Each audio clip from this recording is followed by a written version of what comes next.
ನನ್ನ ಹೆಸರು ವೆಂಕಟಸ್ವಾಮಿ ಅಂತ. ಚನ್ನಪಟ್ಟಣ ತಾಲೂಕು ಚೆನ್ನಾಗಗೊಂಡದೊಡ್ಡಿಯವ್ರು ನಾವು. ನಮಗೆ ಸ್ವಲ್ಪ ಊಟ ಸೇರ್ತಾ ಇರಲಿಲ್ಲ. ಊಟ ಸೇರದೇ ಇದ್ದಾಗ ನಾವು ನಂದೀಶ್ ಅಂತ ಚನ್ನಪಟ್ಟಣದಲ್ಲಿ ನಂದೀಶ್ ಡಾಕ್ಟ್ರಿಗೆ ತೋರಿಸ್ತು. ನಂದೀಶ್ ಅವರು ಸ್ವಲ್ಪ ದಿವಸ ಎಲ್ಲ ಇದೆಲ್ಲ ಕೊಟ್ಟರು, ಇಂಜೆಕ್ಷನ್ನು ಮಾತ್ರೆ ಎಲ್ಲ ಕೊಟ್ಟರು.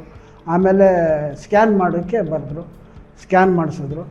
ಸ್ಕ್ಯಾನ್ ಮಾಡಾದ್ಮೇಲೆ ನೀವು ದಾಸಪ್ಪ ಹಾಸ್ಪಿಟ್ಲಿಗೆ ಹೋಗಿ ಬೆಂಗಳೂರಿಗೆ, ನಾನು ಹೇಳ್ತೀನಿ ಅಂತ ಹೇಳಿದ್ರು. ದಾಸಪ್ಪ ಹಾಸ್ಪಿಟ್ಲಿಗೆ ಬರೆದ್ರು.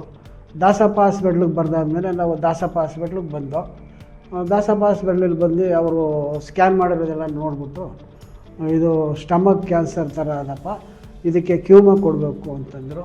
ಕ್ಯೂಮೋ ಒಂದು 4 ಕ್ಯೂಮೋ ಕೊಟ್ಟರು. ಕ್ಯೂಮೋ ಕೊಟ್ಟಾದಮೇಲೆ ಆಪ್ರೇಷನ್ ಮಾಡ್ತೀವಿ, ಆಪ್ರೇಷನ್ ಮಾಡಾದ್ಮೇಲೆ ಸರಿ ಹೋಗುತ್ತೆ ಅಂತ ಹೇಳಿದ್ರು. ಆಪ್ರೇಷನ್ ಮಾಡಿದ್ರು, ಸ್ಟಮಕ್ದು ಇದನ್ನು ಆಪ್ರೇಷನ್ ಮಾಡಿದ್ರು. ಆಪ್ರೇಷನ್ ಮಾಡಿ ತಿರುಗಿ ಕೀಮೋ ಕೊಟ್ಟರು. ಕೀಮೋ ಕೊಟ್ಟಾದಮೇಲೆ ಎಲ್ಲ ಊಟ ಎಲ್ಲ ಚೆನ್ನಾಗಿ ಮಾಡ್ತಾಯಿದ್ದೀನಿ. ಅಂದರೆ ಹಾಸ್ಪಿಟ್ಲು ಅಂತಂದರೆ ಹಾಸ್ಪಿಟ್ಲಲ್ಲಿ ಕ್ಲೀನಾಗಿರುತ್ತೆ. ಮತ್ತು ನರ್ಸ್ಗಳೇ ಆಗಲಿ, ಇವರೆಲ್ಲ ಸಿಸ್ಟರ್ಗಳು ಮತ್ತು ಇವರೆಲ್ಲ ಚೆನ್ನಾಗಿ ನೋಡ್ಕೊತಾರೆ. ಮತ್ತು ಇವರ ನಮ್ಮ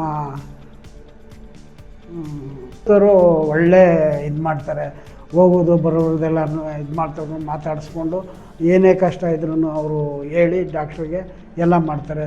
ಅಂದರೆ ದಾಸಪ್ಪ ಪಾಂಡು ಸಾಹೇಬರು ಒಳ್ಳೆ ಸಾಹೇಬರು, ಒಳ್ಳೆ ಟ್ರೀಟ್ಮೆಂಟ್ ಕೊಡ್ತಾರೆ, ಒಳ್ಳೆ ಚೆನ್ನಾಗಿ ಮಾತಾಡಿಸ್ತಾರೆ. ಹಾಸ್ಪಿಟ್ಲು ಕ್ಲೀನಾಗಿದೆ. ಪಾಂಡು ಸಾಹೇಬರಿಗೆ ನನ್ನ ಕಡೆಯಿಂದ ಧನ್ಯವಾದಗಳನ್ನು ಹೇಳ್ತಾ ಇದ್ದೀನಿ. ನಾನು ಚೆನ್ನಾಗಿದ್ದೀನಿ ಇವಾಗ, ಸ್ವಲ್ಪ ಎಲ್ಲ ಆರಾಮಕ್ಕಿದ್ದೀನಿ.